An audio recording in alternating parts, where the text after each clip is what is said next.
Last 1.5 years.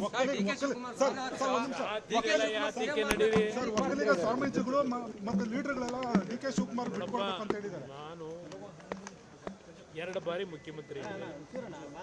2 ಬಾರಿ ಮುಖ್ಯಮಂತ್ರಿ ಇದ್ದಾಗಲೂ ನನ್ನ ಅಧಿಕಾರ ಹೋದಾಗ ನಾನು ಯಾವುದೇ ಮಠಾಧೀಶರ ನೆರವು ಕೇಳಲಿಲ್ಲ. ಮಠಾಧೀಶರ ಕೆಲಸವೇ ಬೇರೆ. ರಾಜಕಾರಣ ನಾನು ಒಕ್ಕಲಿಗ ಸಮಾಜ ಇನ್ನೊಂದು ಸಮಾಜ ಹೇಳಲ್ಲ.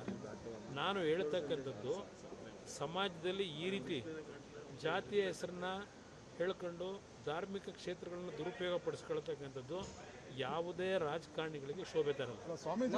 ನಾನು ಎಲ್ಲರಿಗೂ ಹೇಳೋದಷ್ಟೇ, ಇಲ್ಲಿ ಪ್ರಶ್ನೆ ರಾಜ್ಯ ನೆಮ್ಮದಿಯಿಂದ ಇರಬೇಕು. ಜಾತಿಯ ರಾಜಕಾರಣ ಮಾಡಲ್ಲ ಅಂತ ಹೇಳಿ ಈಗ ಬೃಹದಾಕಾರದಂಥ ರೀತಿಯ ಜಾತಿ ರಾಜಕಾರಣ, ಇದರಿಂದ ನಷ್ಟ ಅವ್ರಗಳಿಗಲ್ಲ, ರಾಜ್ಯಕ್ಕೆ ನಷ್ಟ.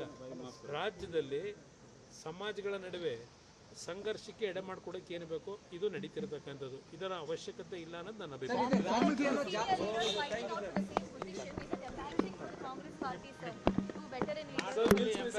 ಕಾಂಗ್ರೆಸ್ ಕರ್ನಾಟಕ ಆಲ್ಸೋ